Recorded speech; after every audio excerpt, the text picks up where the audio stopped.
करेगा तो एकमात्र रावण करेगा, दूसरा कोई नहीं। अब आप पुरुष हो तो कैसे प्रवेश करोगे? हनुमान जी ने कहा ये आदेश, हाँ ये आदेश है, और यदि आप करोगे प्रवेश तो हल्ला होगा और युद्ध शुरू हो जाएगा, और आपके पास कोई इंतजाम नहीं है, ना कोई शस्त्र है और ना कोई सेना है। हनुमान जी गदा लेके नहीं गए थे। पहली यात्रा जब लंका की हुई तो हनुमान जी गदा लेके गए थे? जल्दी बोलो, नहीं गए। कोई शस्त्र लेके गए थे? कोई सहयोगी लेके गए थे? जल्दी बोलो, नहीं गए। सबने कहा नहीं गए। कहाँ गए हैं? गए, जल्दी बोलो। हाँ, हम बंगाल में प्रवचन करने गए, बंगाल में, तो हमने कहा बोलो हनुमान जी लंका में गए अकेले गए, गदा लेके गए? कहे नहीं।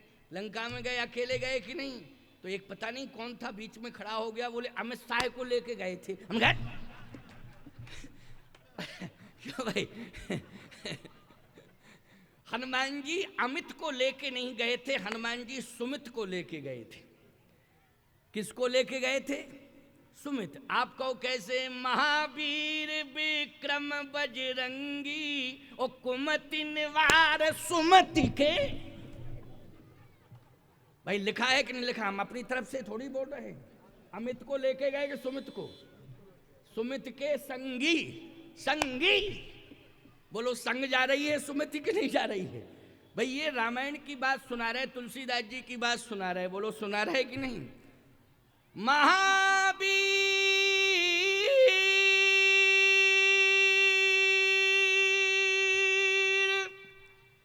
विक्रम बजरंगी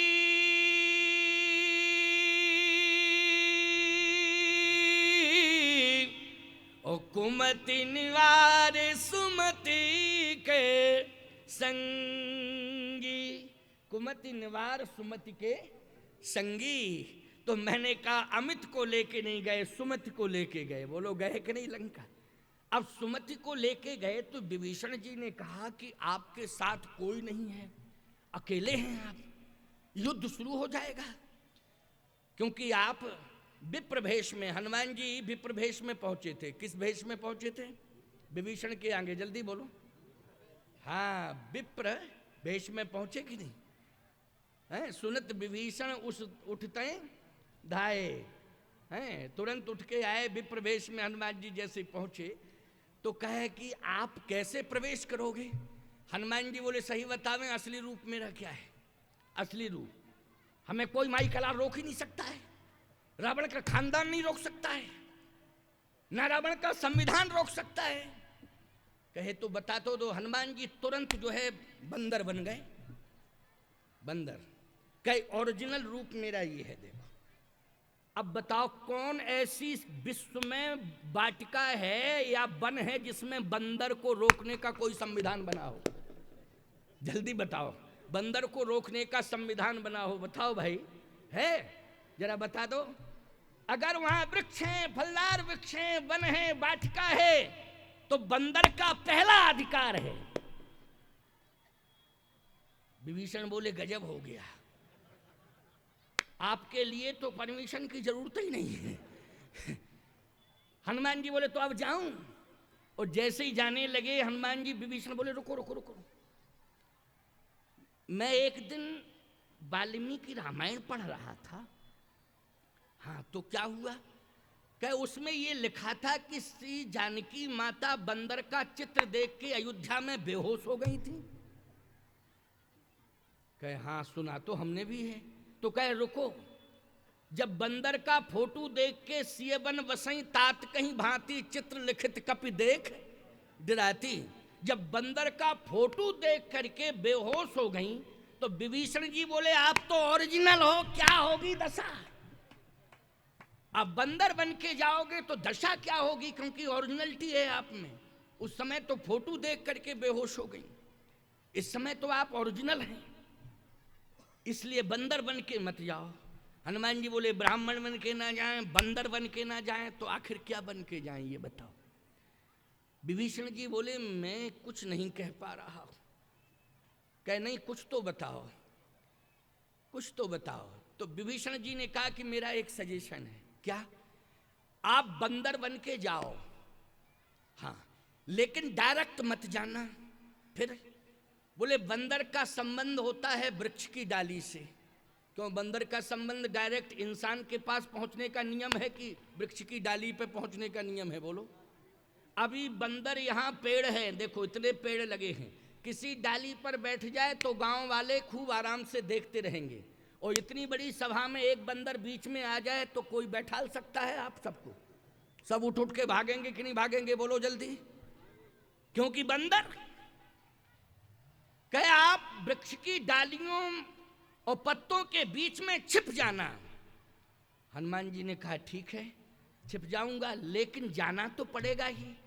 कहा एक काम करिए यार, आपकी वाणी में बड़ी मधुरता है, जिस तरह से आपकी वाणी ने मेरे मन की व्यथा को दूर कर दिया है और आपने मुझे मेरी व्यथा को दूर किया है, तो तब हनुमंत कही सब राम कथा निज नाम। राम कथा और अपना नाम और राम कथा कह करके विभीषण की व्यथा को दूर कर दिया है। तो मुझे विश्वास है कि आपकी वाणी में मधुरता है। आप डाली पर बैठे बैठे कथा कहना। क्या कहना? कथा। अच्छा सही बताओ, मैंने जब प्रवचन प्रारंभ किया तो यही बताया था कि कथा ही व्यथा को दूर कर सकती है। और विभीषण जी ने जो युक्ति बताई, वो युक्ति यही बताई कि नहीं कि आप कथा कहना। युक्ति विभीषण सकल सुनाई। युक्ति शब्द आया कि नहीं आया? युक्ति विभीषण सकल सुनाई, और चले पवन सुत विदा कराई। युक्ति बताई कि आप कथा सुनाना। हनुमान जी ने कहा ठीक है, कथा से व्यथा दूर हो जाएगी। कहा हमारी हो गई तो निश्चित रूप से माता जी की भी व्यथा दूर होगी। और हनुमान जी जैसे ही गए, तो सही बताओ हनुमान जी ब्राह्मण बन के वाटिका में प्रवेश किए कि बंदर बन के? बंदर बन के। और बंदर बन के प्रवेश किए तो सीता जी के सामने डायरेक्ट पहुंचे कि अशोक वृक्ष की डाली पर बैठ गए। एक छलांग लगाई और वृक्ष की डाली, जिस वृक्ष के नीचे सीता जी बैठी थी, अशोक वृक्ष के नीचे, उसी डाली पर बैठ गए। तारु पल्लव मह रहा लुकाई, करे विचार करूं का भाई। माताओं बात समझ में आ रही है ना? तरुपल्लव अशोक वृक्ष है, उस वृक्ष की डाली पर हनुमान जी बैठ गए और पत्तों में छिप गए। किसमें छिप गए? पत्तों में। ये कथा है, बस ध्यान से सुनना कान लगा के, क्योंकि सबसे ज़्यादा महत्वपूर्ण बात तो हमें आपको ही समझानी है। क्योंकि थोड़ी थोड़ी व्यथा आती है तो पता नहीं कौन कौन से डिसीजन ले लेती हैं। क्यों ले लेती हैं कि नहीं? और इतने खतरनाक डिसीजन ले लेती हैं कि जिंदगी भर तुम्हें क्या पता कहाँ चले जाते हो। सोचो जरा। इसलिए माताओं को समझाना बहुत जरूरी है, और सीता जी का चरित्र आपको समझाने के लिए बहुत बड़ी भूमिका का निर्वाह कर रहा है माँ सीता का चरित्र। इसलिए सुन लो, सीता जी की कथा हो रही है। अशोक वाटिका में सीता जी बैठी बैठी रो रही हैं। इधर हनुमान जी तरुपल्लव में रहा लुकाई, ओ करे विचार करो का भाई। सीता जी क्या कह रही थी? सुनिए बिनय मम अरे बिटप अशोका। अशोक की ओर देख रही हूँ, क्या कह रही हैं? सत नाम कर हरु मम शोका। अशोक तुम मेरे शोक का अंत करो। हनुमान जी ने कहा मेरी ओर संकेत तो नहीं मिल रहा है, क्योंकि मैं भी तो अशोक पे बैठा हूँ, अशोक वृक्ष के ऊपर मैं बैठा हूँ। और सीता माता कह किससे रही थी? जल्दी बोलो, किससे कह रही थी?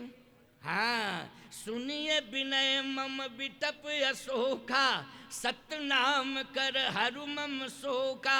हनुमान जी ने कहा कि विभीषण ने ये कहा था कथा सुनाना, तो मुझे अब कथा सुनानी चाहिए। कथा से क्या शोक दूर होगा, व्यथा दूर होगी। और जैसे ही मूड बनाया, मंगलाचरण नहीं कर पाया, बोले तहीं अवसर रावण तहीं आवा।